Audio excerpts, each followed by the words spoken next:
Assalamualaikum warahmatullahi wabarakatuh.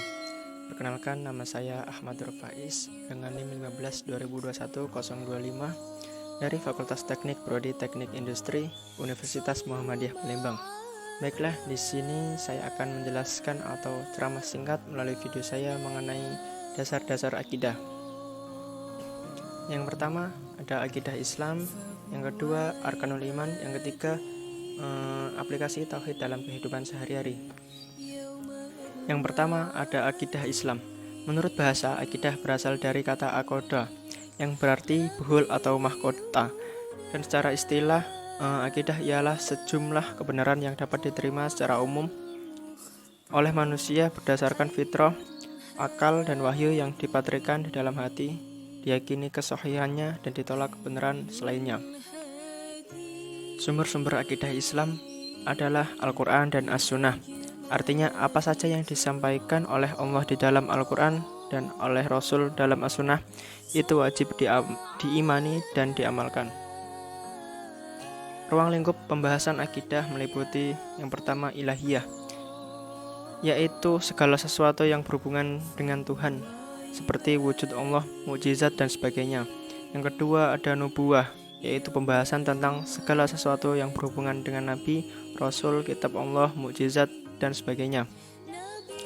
Yang ketiga ruhaniyah, yaitu pembahasan segala sesuatu yang berhubungan dengan alam metafisik, seperti malaikat, jin, iblis, dan sebagainya. Yang keempat ada samayah, yaitu segala sesuatu yang hanya dapat diketahui dari sam'i, dalil nagli berupa Al-Quran dan As-Sunnah. Yang selanjutnya, tauhid sebagai landasan akidah iman dan Islam. Tauhid adalah meyakini keesaan Allah dalam rububiyah, ikhlas beribadah kepadanya, serta menetapkan nama-nama dan sifatnya. Yang selanjutnya ialah pembahasan mengenai dasar-dasar akidah. Yang kedua yaitu arkanul iman. Arkanul iman ialah kata yang berasal dari bahasa Arab, yaitu dalam bahasa Indonesianya yaitu rukun iman. Arkanul iman disebut juga sebagai sendi-sendi akidah Islam. Arkanul iman atau rukun iman ialah yang merupakan inti keimanan dalam Islam yang jumlahnya ada 6. Yang pertama ada iman kepada Allah. Yang pertama mengimani adanya Allah. Yang kedua mengimani rububiyah Allah, bahwa tidak ada yang mencipta, menguasai, dan mengatur alam semesta kecuali Allah. Selanjutnya mengimani uluhiyah Allah, bahwa tidak ada sembahan yang berhak disembah selain Allah dan mengingkari semua sembahan selain Allah Ta'ala. Mengimani semua asma dan sifat Allah, yaitu Asmaul Husna yang Allah telah tetapkan untuk dirinya dan nabinya ditetapkan untuk Allah. Yang kedua, iman kepada para malaikat Allah. Mengiman adanya malaikat sebagai makhluk ciptaan Allah Subhanahu wa taala, serta amalan dan tugas yang diberikan Allah kepada para malaikat. Yang ketiga, iman kepada kitab-kitab Allah. Mengimani bahwa seluruh kitab Allah adalah kalam, ucapan yang merupakan sifat Allah. Mengimani bahwa kitab suci yang diturunkan Allah termasuk 4, yaitu yang pertama ada kitab Taurat yang diturunkan kepada Nabi Musa. Yang kedua ada kitab Zabur yang diturunkan kepada Nabi Daud. Yang ketiga ada kitab Injil yang diturunkan kepada Nabi Isa. Dan yang terakhir kitab suci Al-Quran yang diturunkan oleh Nabi Muhammad SAW. Al-Quran merupakan penggenapan kitab-kitab suci yang terdahulu. Yang keempat ialah iman kepada para Rasulullah. Mengimani bahwa ada di antara laki-laki kalangan manusia Allah Ta'ala pilih sebagai perantara atau dirinya dengan makhluknya. Akan tetapi mereka semua tetaplah merupakan manusia biasa yang sama sekali tidak mempunyai sifat-sifat dan hak-hak ketuhanan. Karenanya menyembah para nabi dan rasul adalah kebatilan yang nyata. Wajib mengimani bahwa semua wahyu kepada nabi dan rasul itu adalah benar dan bersumber dari Allah Ta'ala. Yang kelima, iman kepada hari akhir.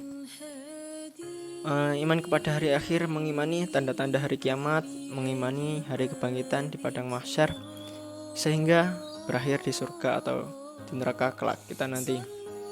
Yang keenam, iman kepada qadha dan qadar. Menurut bahasa qadha berarti hukum, perintah, memerintahkan atau menghendaki atau menjadikan. Sedangkan qadar berarti batasan atau penetapan ukuran.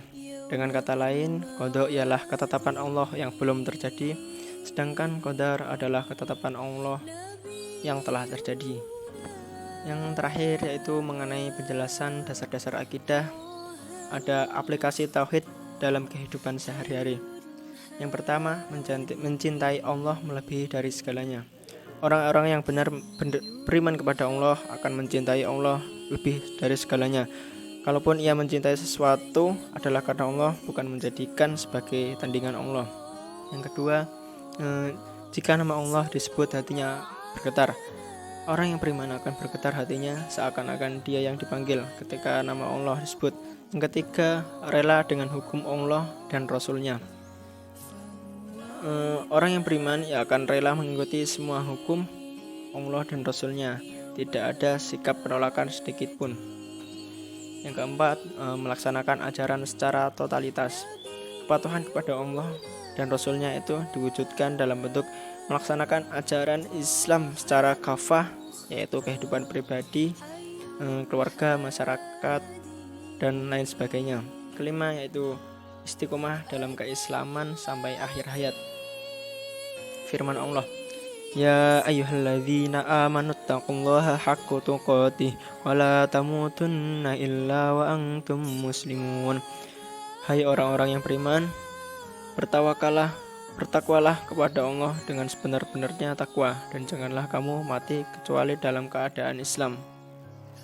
Quran Surat Ali Imran ayat 102. Yang terakhir yaitu yang keenam, ada menghindari perbuatan yang menjurus ke syirik. Orang yang beriman itu akan selalu memelihara dirinya dari sesuatu yang membuat kemusyrikan terhadap Allah. Sebab yang demikian itu adalah amat besar dosanya. Sekian dari saya, itulah tadi penjelasan atau ceramah singkat mengenai dasar-dasar akidah. Pada dosen pembimbing atau teman-teman, jika dalam penyampaian saya terdapat salah kata atau kurang sopan, saya mohon maaf, dan kepada Allah saya mohon ampun. Akhirul kalam dari saya, wassalamualaikum warahmatullahi wabarakatuh.